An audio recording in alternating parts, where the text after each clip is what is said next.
berdoa untuk pagi hari ini. Tuhan Yesus, Engkau sangat baik Tuhan. Engkau sungguh luar biasa dalam setiap kehidupan kami. Tuhan, hari ini Tuhan kami berdoa untuk pelayanan kami hari ini.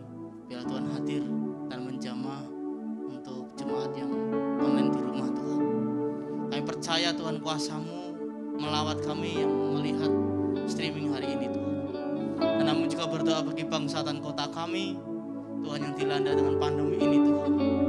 Meskipun banyak tekanan, kami percaya bahwa rencana Tuhan indah pada setiap hidup kami. Dan kami berdoa di dalam nama Tuhan Yesus, memberkati setiap tenaga kesehatan Tuhan, nakes, dan memberkati para pasien, biar kesembuhan boleh semakin besar Tuhan, dan bisa memulai aktivitas kembali.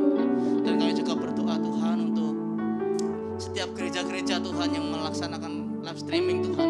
Tuhan memberkati mereka Tuhan, memberkati setiap persiapan mereka Tuhan dengan baik, sehingga banyak jemaat bisa mengikuti dan bertumbuh Tuhan meskipun dengan online Tuhan.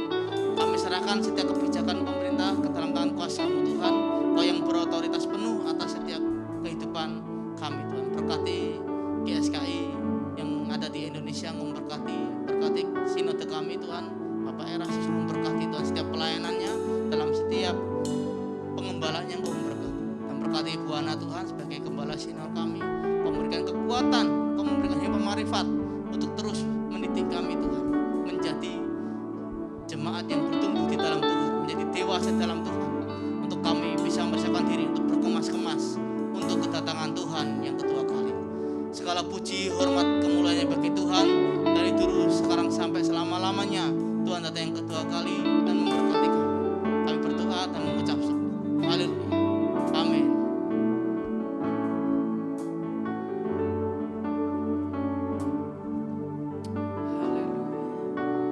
Pagi hari ini kami naikkan ucapan syukur Bapa, bahwasanya kasih setianya selama-lamanya. Kami mau beri hormat kepadamu pada saat pagi hari ini, sebab hanya Engkau yang layak terima pujian. Haleluya. Haleluya. Terima kasih ya Allah, kesempatan yang indah pada pagi hari ini. Haleluya.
pagi hari ini Engkau ada bersama kami, dan kami mau lebih lagi meninggikan nama-Mu Bapa.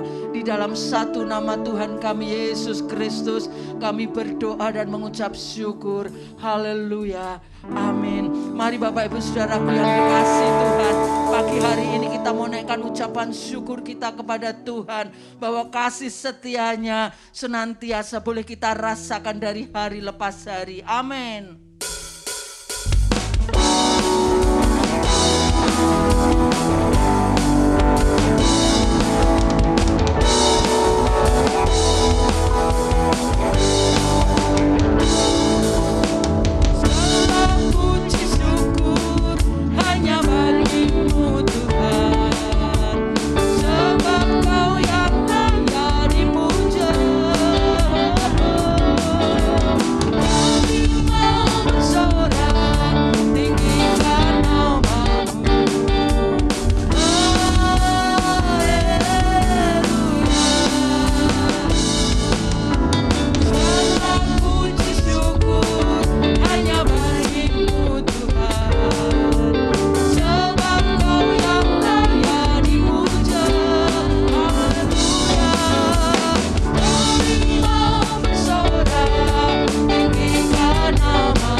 Firman Tuhan, mari kita mau siapkan hati kita pada saat pagi hari ini. Haleluya. Kami rindu hari ini menyenangkan hati-Mu lewat pujian kami Bapa. Sekalipun saat ini kami belum bisa menyenangkan hati Tuhan lewat kehidupan kami, namun kami rindu untuk berusaha menyenangkan Engkau hari ini Bapa. Terima kasih Yesus. Haleluya. Haleluya Yesus.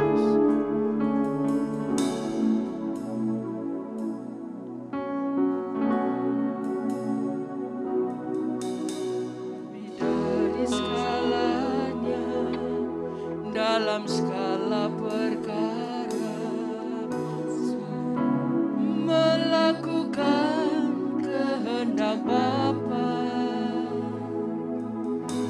dari waktu ke waktu, dimanapun berada, selalu menyenangkan hatimu Bapa. Dengan tekun berlomba, memandang anak domba, mengambil bagian dalam kekudusan. Tekadku serupa Yesus Tuhan, sesuai rancangan-Mu yang semula.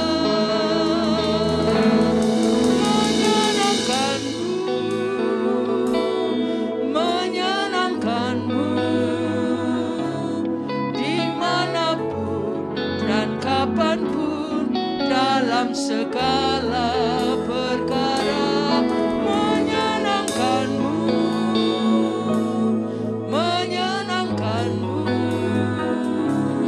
sejak di bumi sampai selamanya.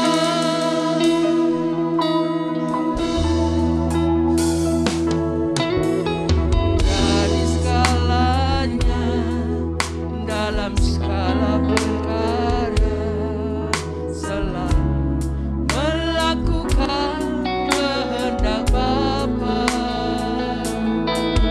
Dari waktu ke waktu, di mana berada, selalu menyenangkan hatimu Bapa. Dengan tekun berlomba, memandang anak domba, mengambil bagian dalam kekudusan. Tekadku mengenangkan serupa Yesus Tuhan, sesuai rancangan-Mu yang semula. Menyenangkan-Mu, menyenangkan-Mu, dimanapun dan kapanpun, dalam segala perkara. Menyenangkan-Mu, menyenangkan-Mu, sejak di bumi sampai selamanya. Menyenangkan, ya Tuhan, ini kerinduan kami. Amin, haleluya. Dimanapun dan kapanpun, dalam segala perkara. Menyenangkan-Mu, menyenangkan-Mu, sejak di bumi sampai selamanya. Menyenangkan-Mu, menyenangkan-Mu,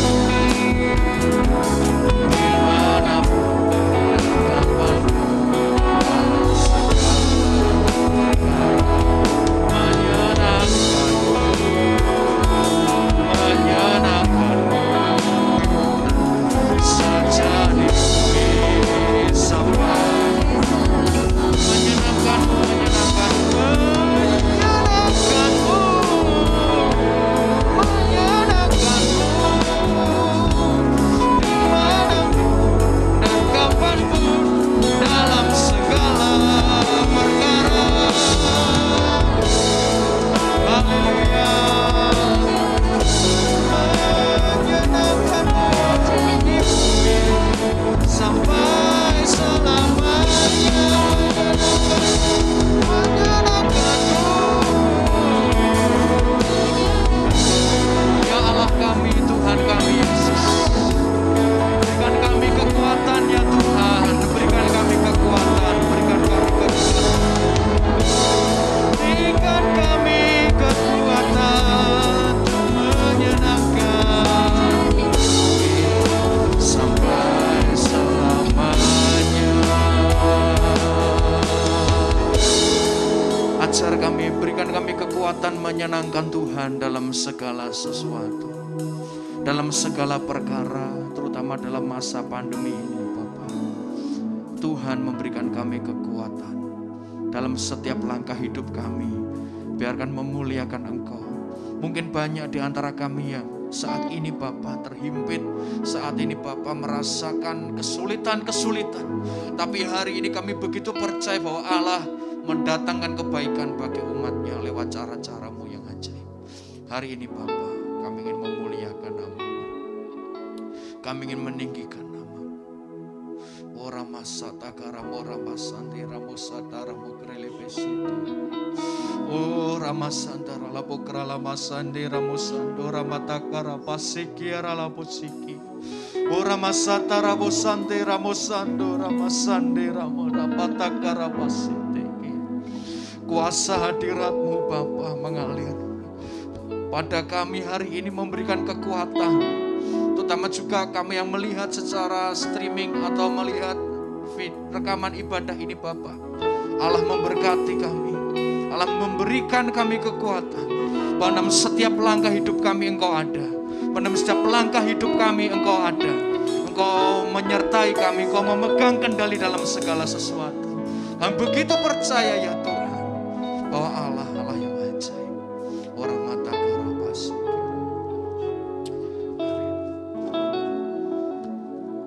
menyenangkanmu.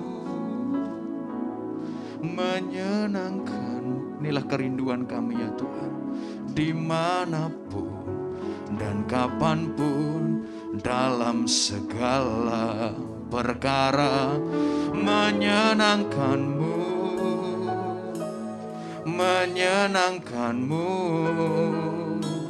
sejadi bumi sampai selamanya. Dengan perbuatan, setiap ucapan, semua yang ku renungkan dan pikirkan. Ruang ibadahku di setiap langkahku, dimanapun ku berada, menyembah Bapa dengan perbuatan, setiap ucapan, semua yang ku renungkan dan pikirkan. Ruang ibadahku di setiap langkahku, dimanapun ku berada, menyembah Bapa dengan perbuatan, setiap ucapan, semua yang ku renungkan dan pikirkan.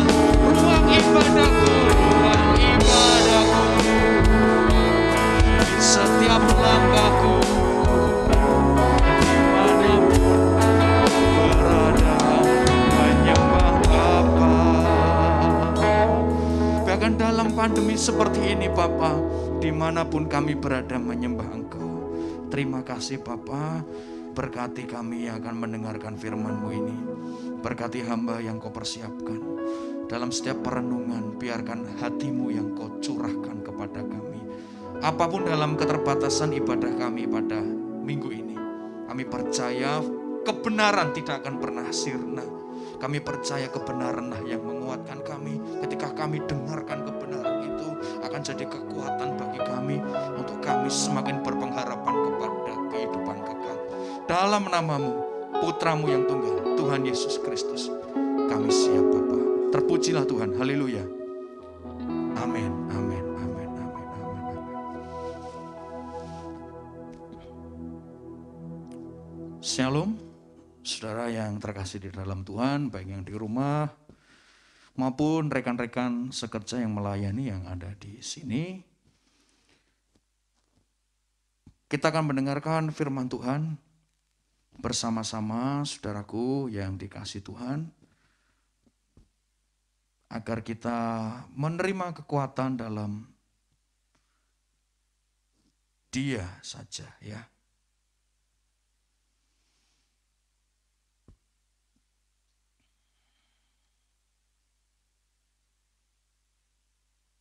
Di dalam kehidupan ini, saudaraku, Tuhan sering berkata dalam firman-Nya untuk kita tidak jemu-jemu merenungkan firman. Bapak Ibu Saudara tentu membuka Alkitab saudara, kemudian mungkin Alkitab yang ada di handphone saudara, mungkin mendengarkan video-video khotbah yang dikirim, mendengarkan banyak sekali pengajaran-pengajaran saudaraku. Tetapi apakah kita merenungkannya dengan patut? Tujuan kita mendengarkan itu adalah tentu agar kita beroleh keselamatan. Keselamatan inilah yang harus menjadi fokus kita, Bapak Ibu Saudara, dalam kita menjalani kehidupan kekristenan. Untuk masuk dalam keselamatan tersebut, Bapak Ibu harus masuk dalam satu gerbang dulu, yaitu gerbang pertobatan. Ada 3 fokus dalam gereja ini, yaitu adalah kesucian hidup, ya, sempurna seperti Bapa, serupa seperti Yesus. Lalu yang kedua, fokus kepada kekekalan, langit baru, bumi baru. Dan yang ketiga, bertanggung jawab. Mengembangkan semua potensi untuk kemuliaan Tuhan. Termasuk kita dipaksa pakai alat-alat yang kita belum pernah tahu cara memakainya. Kemudian kita dituntut untuk mengembangkan semua potensi kehidupan kita, saudaraku. Tanpa melalui pintu pertobatan ini, saudara yang terkasih, kita tidak akan pernah mengerti makna keselamatan itu. Ya, kita harus tahu pintu pertobatan ini. Ya, bagaimana kita memahami pertobatan ini tentu dari bagaimana kita memahami keselamatan itu sendiri. Pemahaman mengenai apa itu keselamatan akan sangat mempengaruhi Bapak Ibu Saudara, sikap motivasi pertobatan seseorang. Jika orang memahami keselamatan itu artinya bebas dari maut, atau takut karena masuk neraka, maka itu belum bisa disebutkan sebagai pertobatan. Karena apa? Karena kita hanya takut, saudara. Atau kita menginginkan keindahan surga saja, itu belum bisa disebut pertobatan.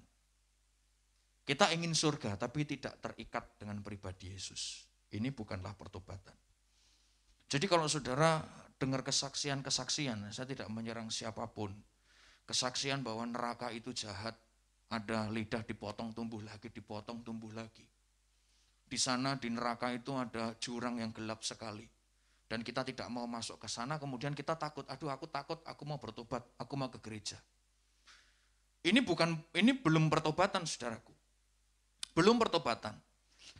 Jadi pertobatan adalah ketika kita benar-benar menginginkan dikembalikan ke rancangan semula dengan penuh kesadaran.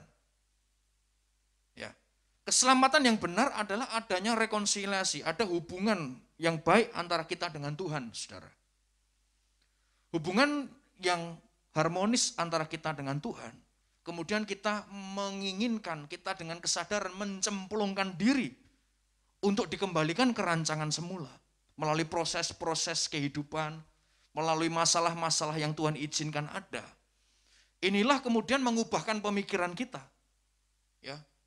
Mengubahkan pemikiran kita sehingga kita merasa layak untuk kita masuk dalam kerajaannya.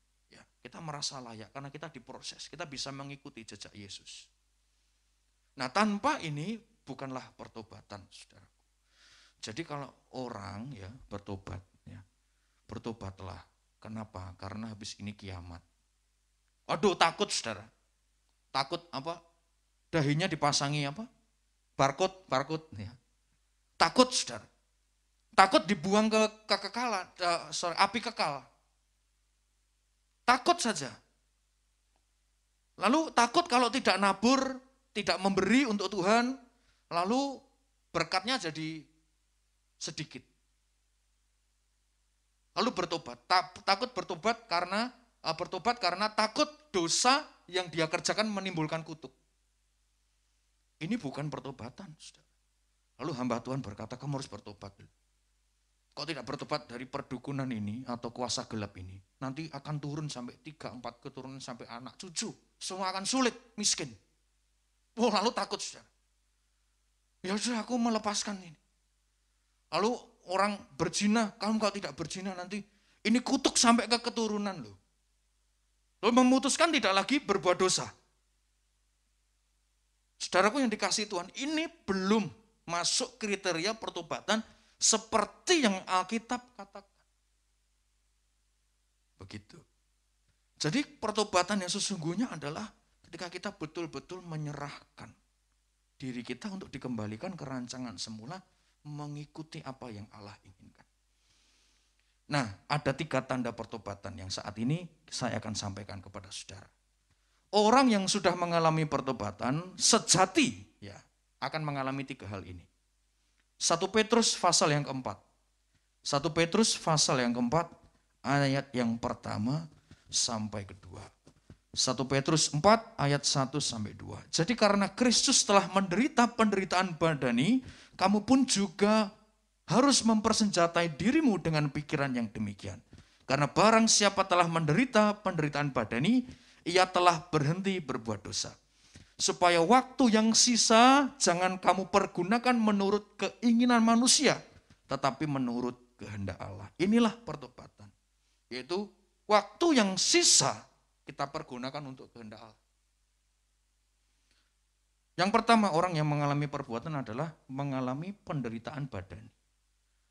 Badan ini tersiksa. Kenapa? Tubuh akan menderita karena kita memaksa diri melawan dosa dan keinginan daging. Tidak hanya takut, saudara, terhadap neraka, tapi adanya kesadaran melawan dosa. Dan rindu betul-betul dikembalikan ke rancangan semula. Aku pengen hidup benar. Bukan karena aku takut. Aku pengen hidup benar karena aku mencintai Tuhan. Karena aku menghormati Tuhan. Karena aku mengasihi Tuhan. Karena aku mengerti rancangan Tuhan atas hidupku, aku akan dikembalikan ke rancangan semula dan langit baru, bumi baru menungguku. Nah, orang yang seperti ini kemudian rela. Seperti para rasul-rasul yang martir bagi Kristus, bagi Injil. Untuk apa mereka martir, saudara? Dapat duit kah? Petrus dapat duit banyak? Enggak, saudara. Rasul Paulus justru menderita. Justru menderita karena Injil. Saudara pikir untuk apa murid-murid Yesus itu berani menderita untuk Injil? Untuk apa, saudara? Karena mereka melihat kekekalan itu. Mereka mengalami Yesus secara pribadi. Mereka mengalami Roh Kudus secara pribadi. Mereka mengerti apa rancangan Tuhan tentang dunia ini dan tentang kehidupan yang akan datang. Maka mereka berani serahkan seluruh hidupnya untuk Tuhan. Nah, ini orang yang bertobat adalah orang yang begini. Jadi kalau saudara memberitakan Injil, saudara mengabarkan kabar sukacita bukan karena gereja ini harus dipenuhi jemaat banyak, bukan. Kita mau kok saudara mendoakan orang yang bukan jemaat, mau kok saudara. Ya, melayani mereka sepenuh hati, mau kok saudara. Karena apa? Karena Tuhan yang punya mereka semua. Nah, tubuh ini akan melawan keinginan daging dan ini sakit, saudaraku. Orang akan menderita secara badani. Banyak hal kemudian bertentangan antara keinginan Allah dan keinginan jiwa kita ini bertentangan. Bertentangan terus. Ya, kita ingin marah. Ya. Lalu Roh Kudus melembutkan kita kemudian mulai tenang. Ya, kita dulu meledakkan emosi kita, sekarang kita belajar. Ya, kita belajar begitu. Dulu kita mudah terpengaruh, terpancing kepada berita-berita yang negatif, sekarang kita tidak. Kita lebih tenang. Dulu kita terburu-buru, sekarang lebih bijaksana. Nah, saudaraku. Dulu kita sering membelanjakan uang-uang kita untuk hal-hal yang tidak penting, sekarang kita bisa tahan. Kita punya kesempatan membalas gitu orang, tapi kita tahan. Ya, Kita menderita seperti itu, saudaraku. Menderita. Ya. Mengampuni juga adalah salah satu bentuk proses penderitaan. Ya, mengampuni orang yang tidak kita suka. Tapi aku tidak pernah mengutuki dia, Mas. Ya, tapi kalau melihat dia menderita, saudara senang, saudara belum mengampuni. Anak muda yang punya apa? Mantan. Nah, mantan saudara menderita, saudara senang. Wah, itu belum mengampuni.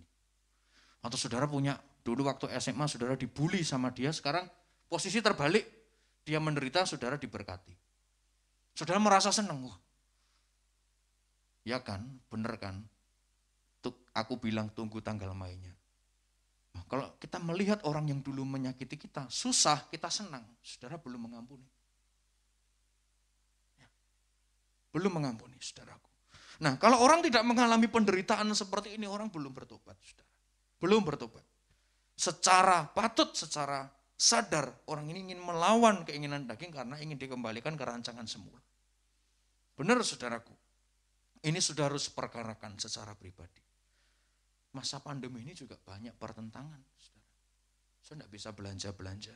Saya tidak bisa nongkrong-nongkrong. Yang suka ngopi, nongkrong tidak bisa lagi. Sekarang harus ditahan, saudaraku. Ya, saudara mau rekreasi, tidak bisa.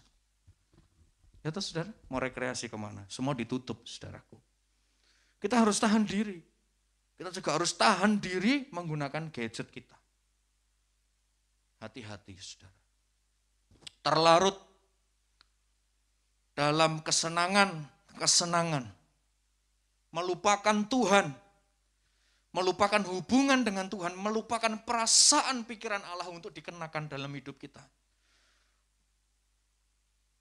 Saudara menolak penderitaan, saudara menolak proses. Ya, orang yang pertama, saudara bertobat kok, aku setelah bertobat kok malah menderita, itu bagus. Menderita bukan karena saudara buat masalah, tapi menderita karena memang kita melawan keinginan daging itu. Lalu yang kedua, berbuah sesuai pertobatan. Seperti yang dikatakan, saudaraku, di dalam Matius pasal 3, ayat 8, jadi hasilkanlah buah yang sesuai dengan pertobatan. Sikap pertobatan akan berbuah, itu pasti. Jadi kalau saudara bertobat, sekitar saudara akan merasakan manisnya. Ya. Sekitar saudara akan merasakan manisnya. Kalau saudara mengalami pertobatan, kanan kiri saudara akan merasakan manisnya. Aduh, kata-katanya sekarang bikin hati sejuk ya. Dia sekarang enggak mudah emosi ya. Dia sekarang bijaksana, dia beda sekarang. Nah, bukan jemaat atau bukan pengerja-pengerja ini, saudara. Jemaat online enggak ngerti sikap hidup saudara. Tapi kanan kiri saudara yang bisa merasakan. Ya, saudara manis atau tidak. Proses penderitaan yang tadi saudara alami akan pelan-pelan membuat kita mati dalam tanda kutip. Ya, artinya tidak memiliki keinginan lagi. Dan disitulah buah-buah roh akan muncul, saudara. Pengampunan, lemah lembut, ya. Kita mengenakan pikiran perasaan Kristus dan akhirnya kita bisa jadi pribadi yang baru. Sikap kita, perkataan kita ini mulai berbeda. Dan itu tidak dibuat-buat, natural. Natural. Buah yang dibuat-buat tidak enak dimakan, saudara. Sudah tahu buah yang disemprot kan ya, Bapak Ibu? Buah yang disemprot itu tidak enak, Bapak Ibu. Ya, buah yang matangkan dengan tidak sesuai itu tidak enak. Jadi saya ulangi lagi bahwa buah harus matang. Buah itu harus bisa dinikmati dan natural. Tidak dibuat-buat. Jadi pertobatan ini sikap natural. Bukan sikap yang saudara buat-buat. Senyum saudara, senyum. Iya Bu. Mari Pak, iya. Enggak, saudara.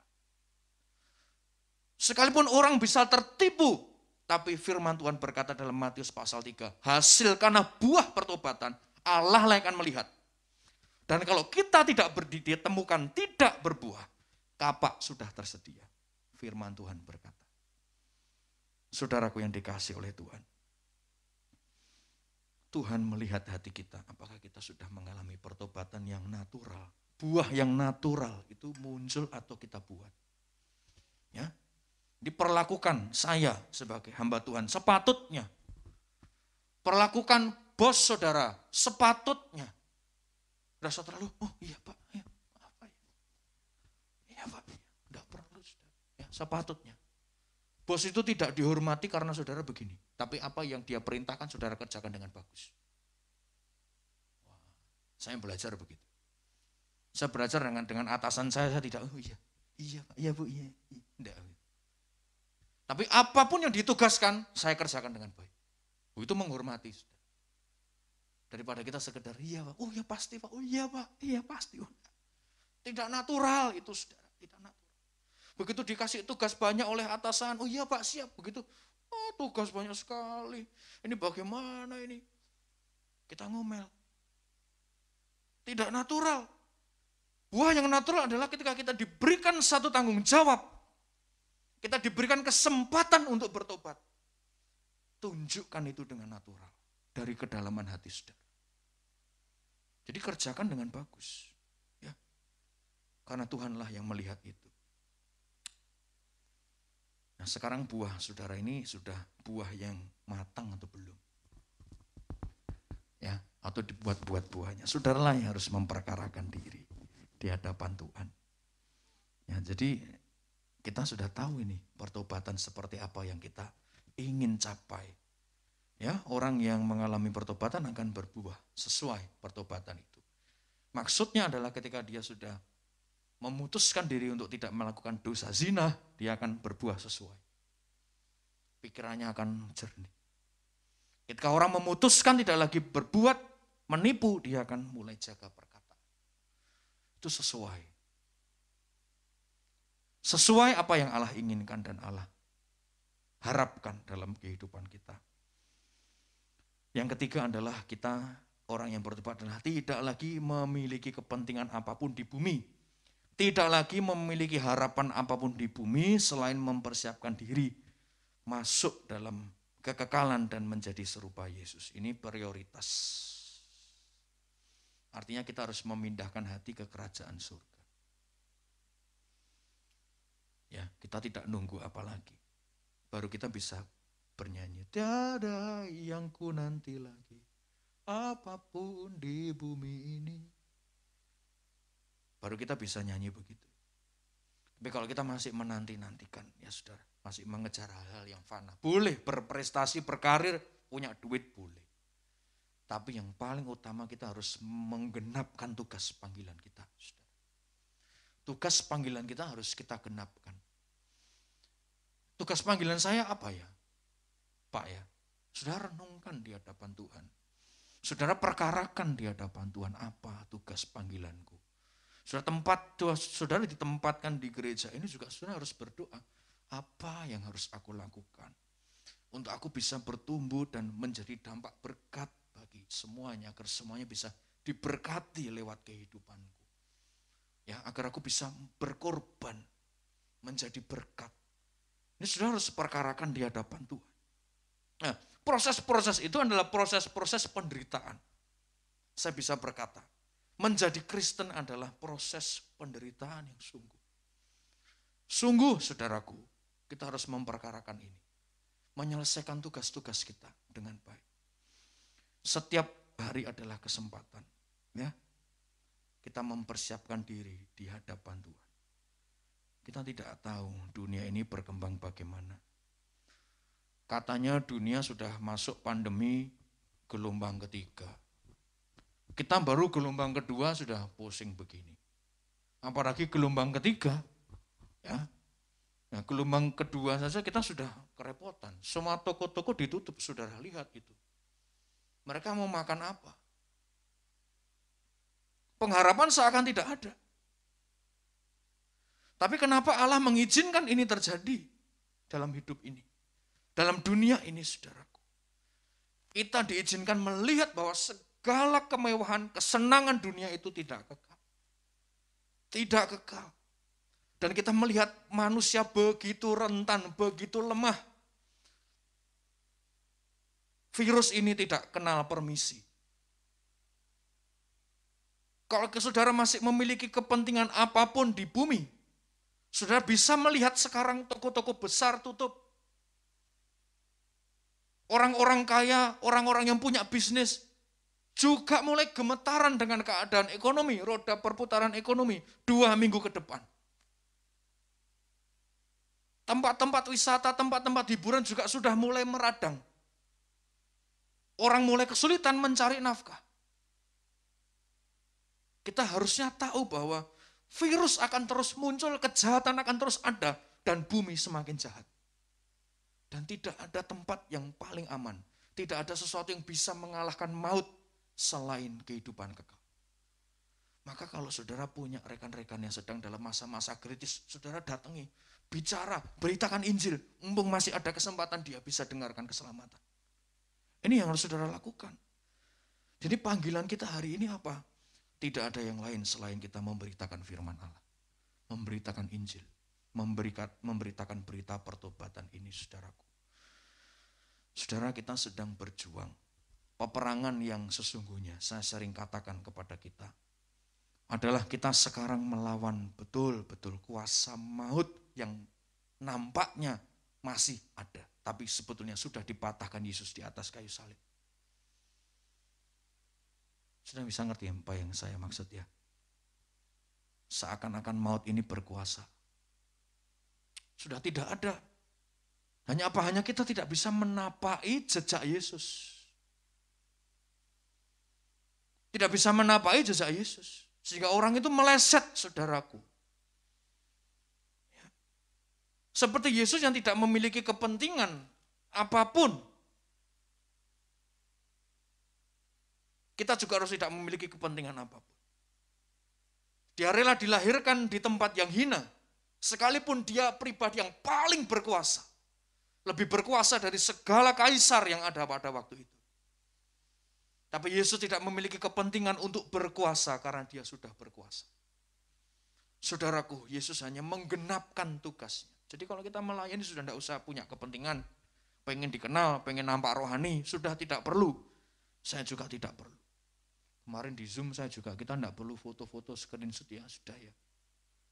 Biar saudara tampak rohani. Aku hari ini doa malam, gitu saudara. Aku hari ini doa pagi, gitu saudara. Sehingga orang, oh kamu luar biasa ya, gerejamu luar biasa ya, ada doa-doa dan kamu sekarang, aduh dipakai Tuhan luar biasa, kita tidak perlu. Saudara. Kalau kita mau posting, boleh Pak, boleh. Asal saudara tujuannya, ayo kamu ikutlah.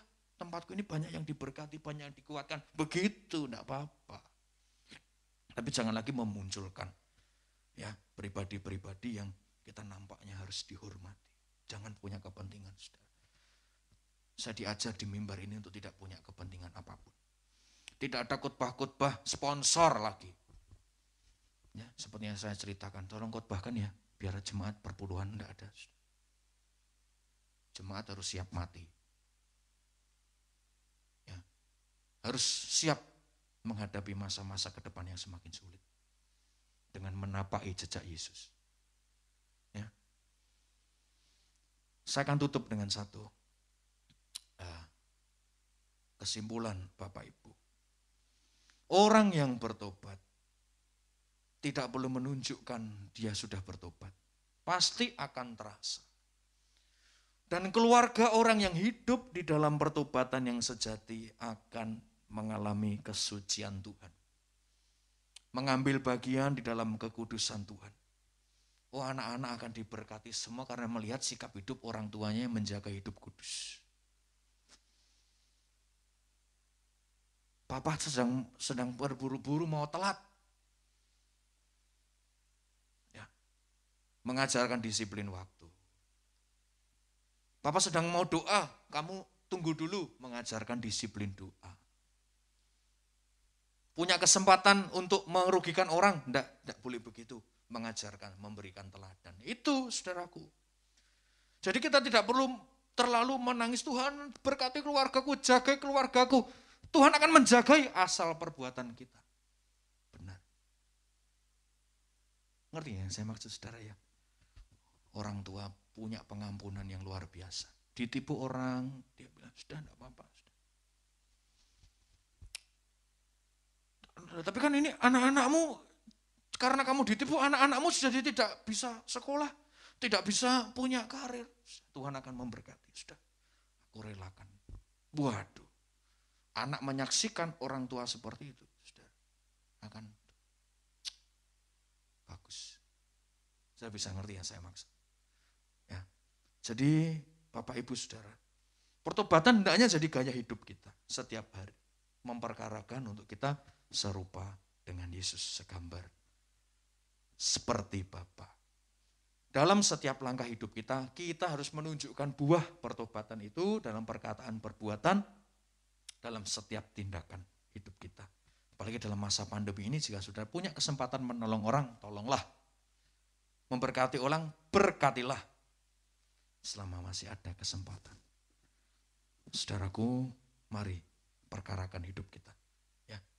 Jangan lagi kita menginginkan dunia, tapi menginginkan keserupaan Kristus. Tuhan memberkati kita semua. Amin.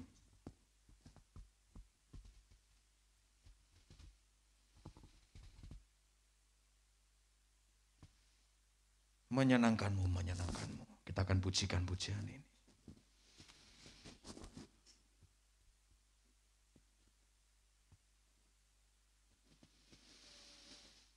Kita akan pujikan di refrain. Menyenangkanmu, menyenangkanmu, dimanapun dan kapanpun, dalam segala perkara. Menyenangkanmu, menyenangkanmu,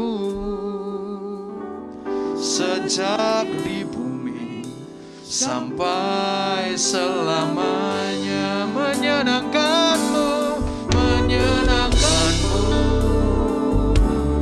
menyenangkanmu, dimanapun dan kapanpun, dalam segala perkara. Menyenangkanmu, menyenangkanmu, sejak di bumi sampai selamanya. Tidak ada lagi kesempatan untuk saudara bisa berbuat dosa dan menginginkan keindahan dunia ini. Tidak ada kemapanan. Pekerjaan apapun tidak akan membuat saudara mapan kalau saudara tidak berjumpa dengan Yesus. Kalau saudara tidak memperkarakan kekekalan ini, saudara tidak memperkarakan pertobatan, saudara akan melihat kenyataan dalam Matius pasal yang ketiga, bahwa kapak sudah dipersiapkan. Dan siapapun yang tidak berbuah akan ditebang, saudaraku.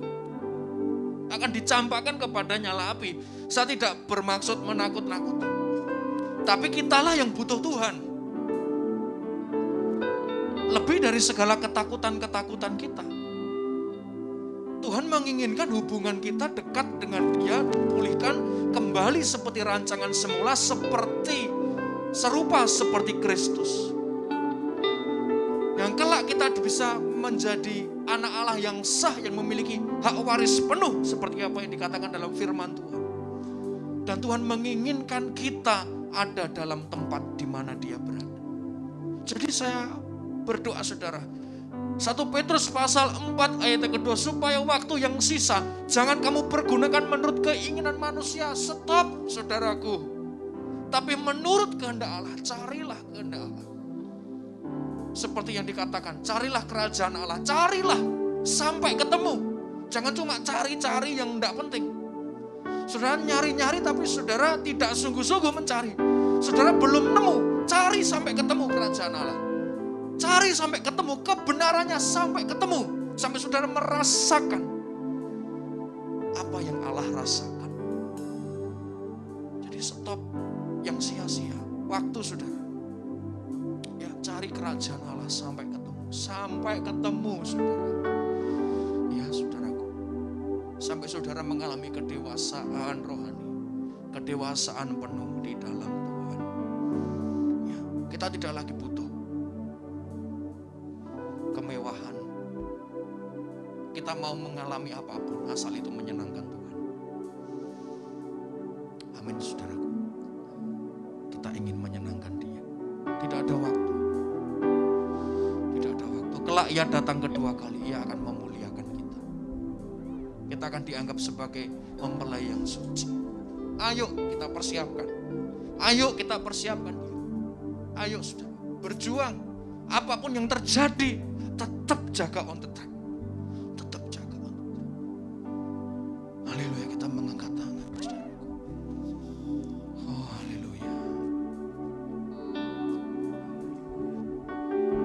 Saya berikan waktu untuk kita merenungkan ini. Oh, berikan kami kekuatan. Berikan kami kekuatan Tuhan. Berikan kami kekuatan. Mampukan kami, mampukan kami. Berikan kami kesempatan.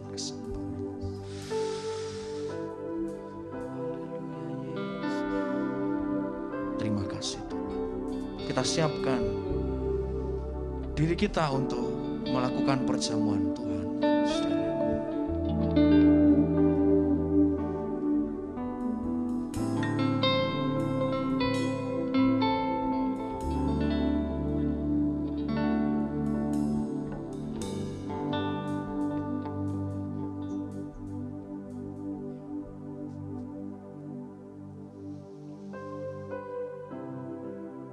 Teman-teman bisa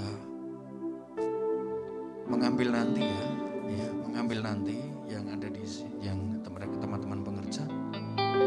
Jadi kita mengambilnya nanti ini untuk saya doakan dulu ya rekan-rekan, karena kita harus jaga prokes untuk tidak buka masker, tidak buka masker. Jadi bisa nanti diambil dulu, kita doakan.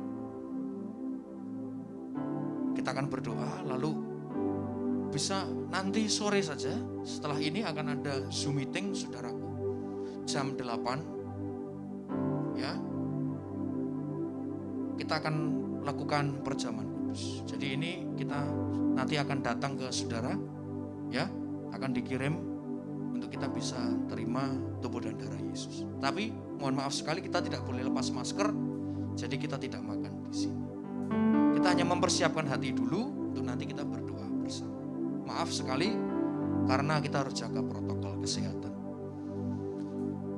Tubuh dan darah Kristus kiranya menguatkan kami. Nanti bersama-sama kami akan Bapa bersekutu dengan tubuh dan darah Kristus. Terima kasih ya Tuhan, kami menerima tubuh dan darah Kristus. Nanti bersama-sama di Zoom meeting jam 8 malam. Kita akan perjamuan kudus bersama-sama dengan keluarga. Bapak Ibu. Kita akan akhiri ibadah kita mengangkat tangan kita. Bapa, segala kasih karunia mengarahkan pandangannya kepada saudara. Melihat hati saudara. Melihat pikiran saudara. Dan terus saudara diberkati dalam anugerah Tuhan. Pulanglah dengan anugerah, kebesaran, kemuliaan daripada Allah. Allah menjaga keluargamu, pekerjaanmu, sanak saudaramu. Menjaga kehidupanmu. Allah memberkati saudara dari dulu, sekarang, sampai Ia datang yang kedua. Haleluya.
Bapak Ibu Saudaraku yang dikasihi Tuhan, baik yang ada di rumah semuanya, khususnya untuk jemaat GSKI yang ada di Kota Solo, hari ini merupakan hari yang sangat bersejarah bagi gereja kita GSKI yang ada di Kota Solo, bahwasanya bulan Juli ini gereja kita genap berusia 3 tahun. Kita tidak bisa merayakan dengan meriah bersama-sama dengan Bapak Ibu Saudaraku di gereja, namun ini hanya dengan sederhana saja kita akan memperingati ulang tahun gereja kita yang ketiga. Saya mohon Ibu Rika untuk membawakan kue ulang tahun ke depan, dan Bapak Gembala Pendeta Muda Iwan untuk maju ke depan. Mari.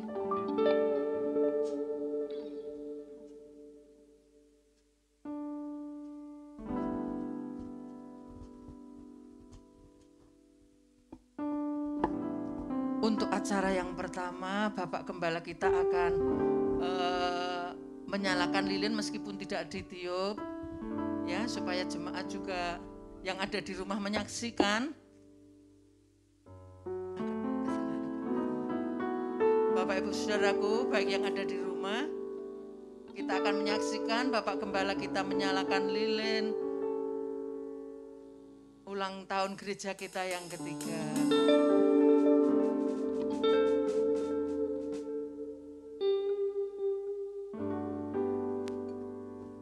Karena masa pandemi kita tidak boleh meniup lilin, dan nanti lilin akan diambil saja. Lilin akan diambil saja ke belakang. Saya minta tolong Mas Bintang untuk mengambil lilinnya. Dan untuk selanjutnya Bapak Gembala akan secara simbolis memotong kue tart. Minta tolong untuk pisau dan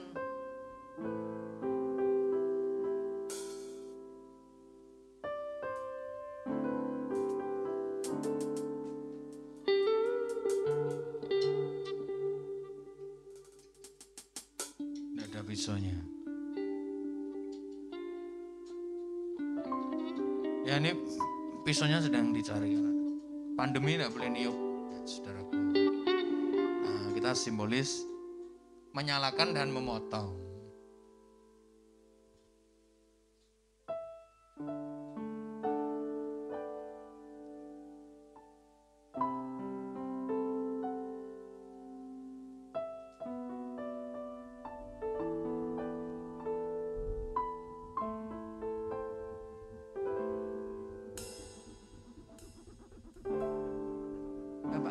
akan memotong dan akan nanti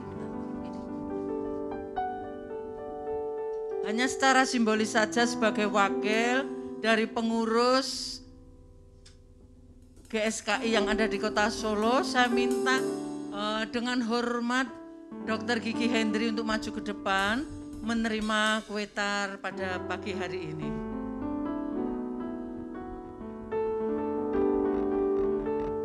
Dibawa pulang ya Pak Hendri, tidak boleh dimakan di sini. Jemaat yang ada di rumah, kita menyaksikan Bapak Gembala kita memberikan kue ulang tahun kepada pengurus gereja kita. Puji nama Tuhan, Bapak Ibu Saudara, kita mengucap syukur kepada Tuhan bahwasanya selama 3 tahun ini benar-benar Tuhan memberkati gereja kita. Tuhan selalu mencukupi apa yang gereja perlukan, sehingga sampai dengan hari ini kita boleh merasakan berkat-berkat Tuhan yang luar biasa, berkat penyertaannya. Dan siang hari ini saya mohon dengan hormat kepada Bapak Pendeta Muda Iwan untuk memberikan pesan-pesan khususnya untuk jemaat GSKI untuk tahun kedepannya, supaya kita semua boleh semakin dikuatkan.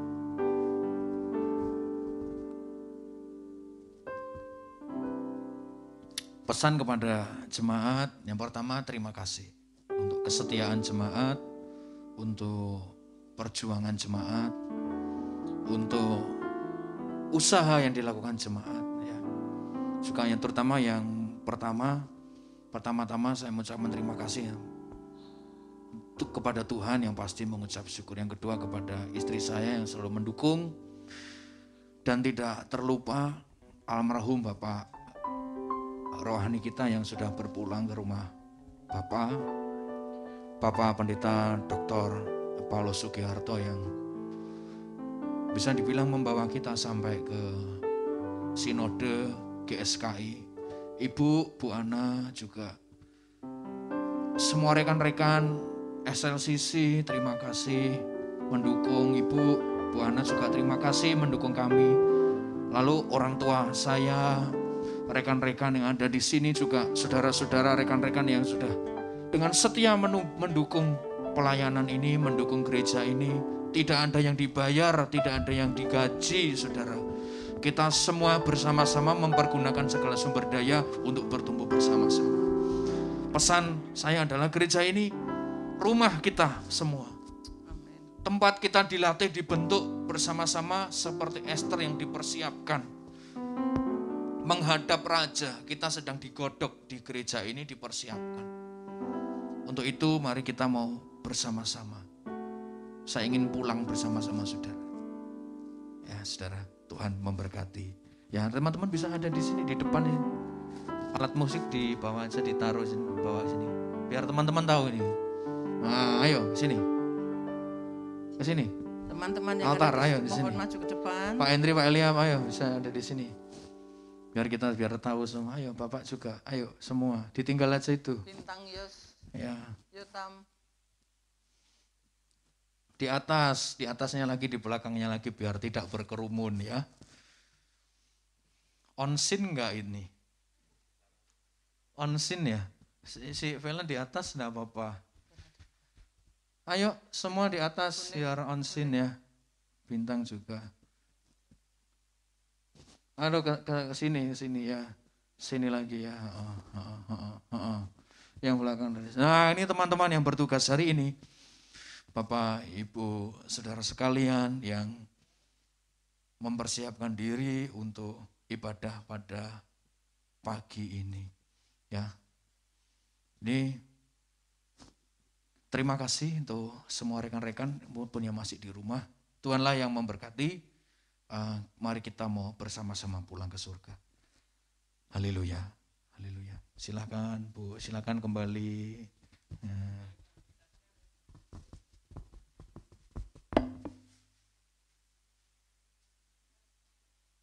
Inilah secara singkat dan sederhana di dalam kita merayakan hari ulang tahun gereja kita yang ketiga. Kiranya Tuhan selalu memberkati gereja kita. Di tahun keempat yang akan datang, kita akan lebih setia lagi, kita akan lebih lagi mengasihi Tuhan dengan segenap hati kita. Puji nama Tuhan, terima kasih Tuhan memberkati. Tuhan memberkati juga Bapak Ibu Saudaraku yang mendengarkan di rumah. Amin.